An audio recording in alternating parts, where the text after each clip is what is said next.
Ang North-South Commuter Railway, NSCR, project ay patuloy sa mabilis na konstruksyon ngayong 2026 upang mapagdugtong ang Central Luzon, Metro Manila, at Calabarzon.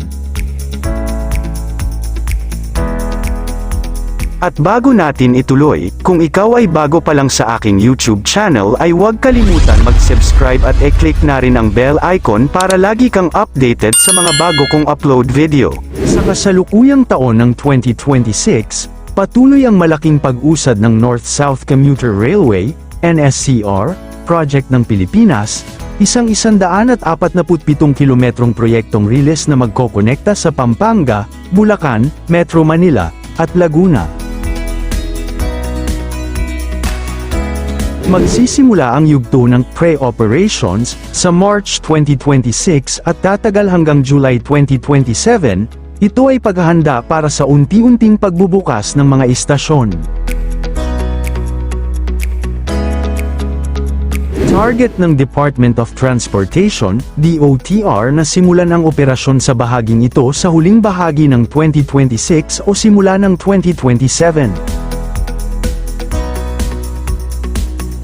Inaasahang makukumpleto ang mahigit 16,000 housing units para sa mga pamilyang apektado ng proyekto bago matapos ang 2026. Isang medium-rise resettlement site sa Angeles City ang nakatakdang simulan sa March 2026. Para sa NSCR North segment, ang bilang ng mga nakuhang land parcel ay tumaas sa 1,143 noong December 2025 mula sa 38% noong February 2025. Sinabi ni Lopez na sa kasalukuyang pag-unlad, ang DOTR ay maaaring kumpletuhin ang row acquisition para sa North segment ng NSCR sa kalagitnaan ng 2026.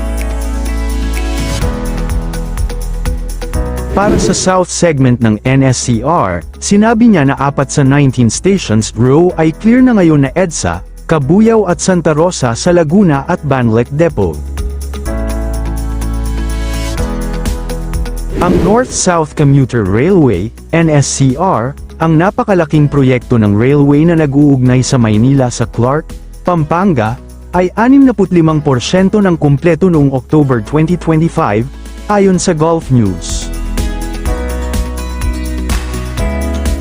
Ang mga bagong set ng tren na ginawa ng Junior East at Sumitomo sa Japan ay nakatakdang ilunsad sa lalong madaling panahon, na may kakayahang tumakbo sa 130 km/h, na nangangako ng mas mabilis, mas maayos at mas maasahang paglalakbay para sa mga commuter, na may kakayahang magsakay ng hanggang 800,000 pasahero araw-araw. Kinumpirma rin ng Department of Transportation na naresolba na ang lahat ng right-of-way issue mula Kalumpit hanggang Clark, na nagpapahintulot sa konstruksyon sa Pampanga na mapabilis.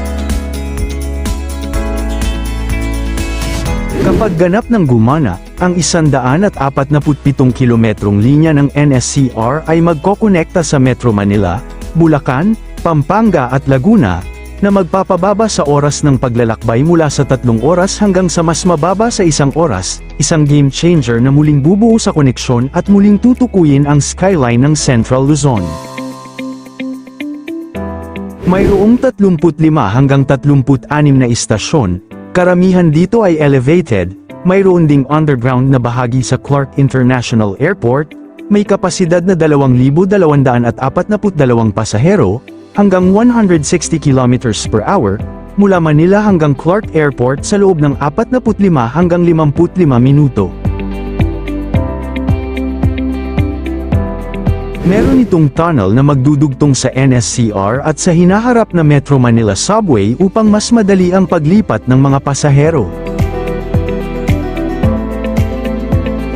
Nakikita na ang mga konkretong istruktura at pundasyon, piers and foundation works, sa iba't ibang bahagi ng proyekto, kabilang ang sa Laguna at Pampanga, na nagpapakita ng mabilis na pag-unlad.